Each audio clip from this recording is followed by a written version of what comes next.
Dalam latihan ini kita masih akan menentukan koordinat titik yang tidak diketahui dari dua titik yang sudah kita ketahui.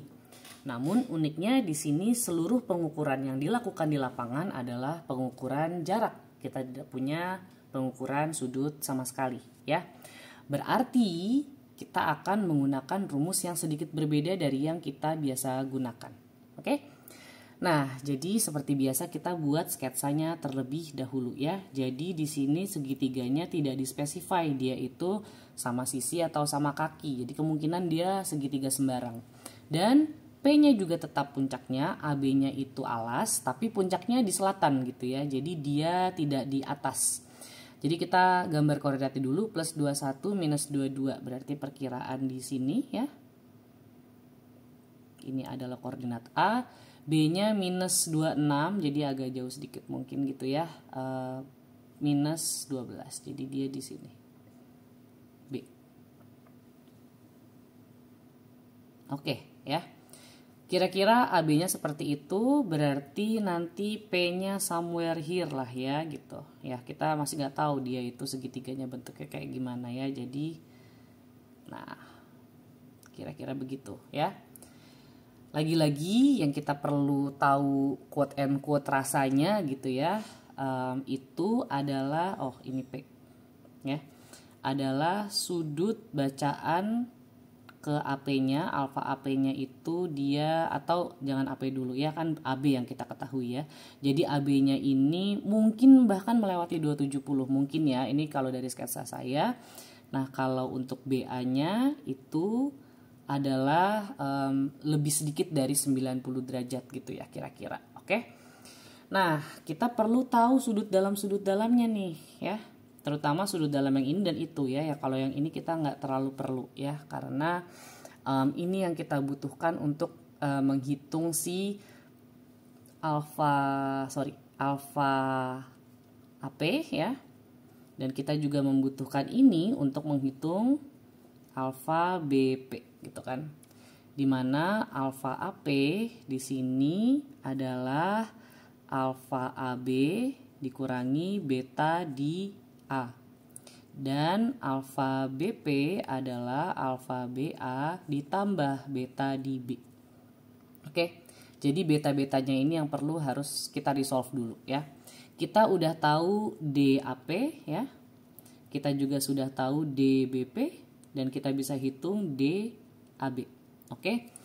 Nah, karena di sini tidak ada sudut yang kita ketahui sama sekali, artinya rumus trigonometri yang bisa kita gunakan adalah hukum kosinus ya. Dimana hukum umumnya itu adalah kita pakai hukum umum dulu ya. Jadi C kuadrat sama dengan A kuadrat plus B kuadrat minus 2AB cos theta gitu ya, dimana theta ini adalah sudut yang berhadapan dengan si sisi C ya. Jadi kalau kita tulis ulang itu bisa kita misalnya pengen tahu sudut apa nih, sudut yang B misalnya ya, beta B. Berarti beta B kuadrat, beta B-nya di cosnya dong ya. Beta B kuadrat itu di sini gitu ya. Berarti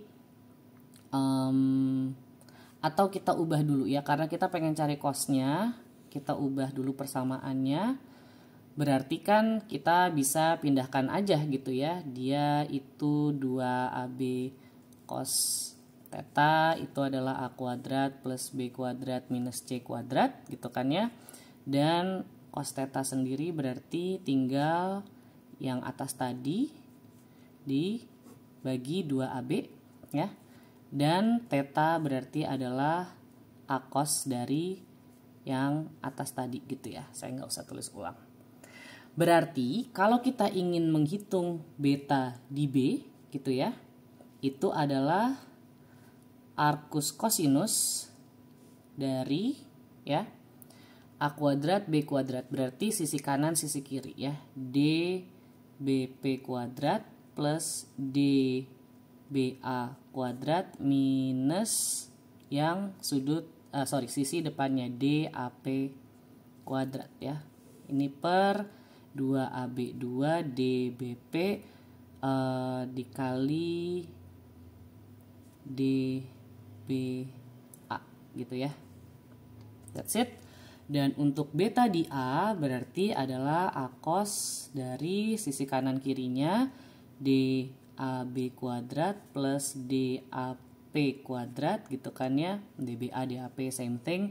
Minus sisi depannya DBP kuadrat. Ya, per 2 DAB kali DAP. Oke? Semua angka kita punya ya. Berarti kita tinggal hitung, gitu kan? Nah, kita langsung di sini aja kayaknya ya kelihatannya biar nggak nulis ulang karena DAB. Oh, belum, DAB-nya kita belum hitung ya. Nah, DAB kita hitung sebelah sini. Lagi-lagi delta X sama delta Y-nya dulu kita ketahui. Delta X-nya di sini adalah minus 47,1 meter. Dan dia delta Y-nya 10,01 meter. DAB berarti akar dari delta X kuadrat plus delta Y kuadrat ya.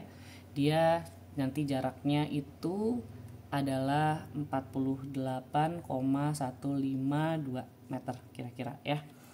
Oke, sekarang semua angka sudah kita punya, DAB, DAP, DBP gitu ya. Kita masukkan ke rumus ini. Nah, beta B di sini nanti akan kalian dapatkan angkanya adalah 60 derajat, 2817 gitu ya. Untuk beta di A itu adalah 79,8153. Oh, mepet sekali tulisan saya ya. Itu ya. Jadi kita lihat gambarnya, beta B-nya itu 60-an kira-kira, beta di A-nya 79. Jadi sebenarnya dia agak lebih menyamping ke sini berarti kalau kita perbaiki P-nya gitu ya. Gitu, kira-kira aja gitu kan. Tapi nggak masalah, yang penting kita tahu geometrinya, oke? Nah, beta B kita sudah tahu, berarti kita bisa tahu alfa BP. Dan beta A sudah tahu, kita bisa tahu alfa AP ya. Jadi alfa AP di sini, oh alfa AB-nya belum. Alfa AB-nya adalah arcus tangen dari delta X per delta Y. Delta X-nya negatif, delta Y-nya positif. Berarti dia di kuadran 4. Berarti dia perlu ditambah 360 derajat gitu ya.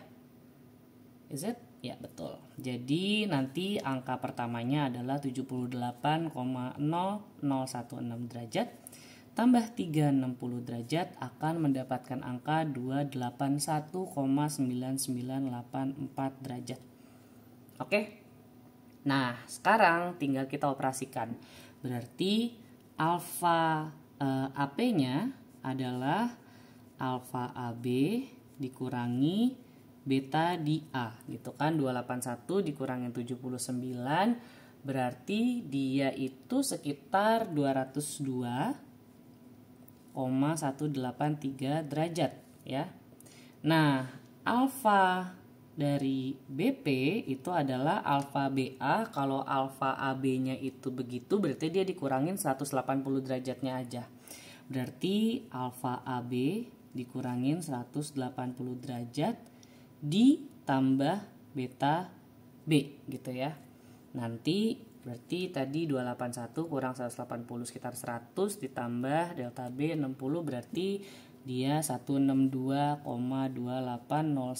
derajat ya. Sekarang berarti tinggal koordinatnya saja. Kita sudah punya alfa dan udah punya jarak ya.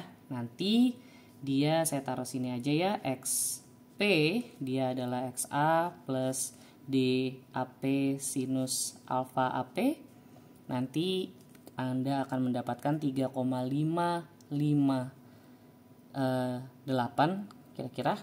Dan YP itu adalah YA ditambah DAP cos alfa AP adalah minus 82,479 kira-kira gitu ya.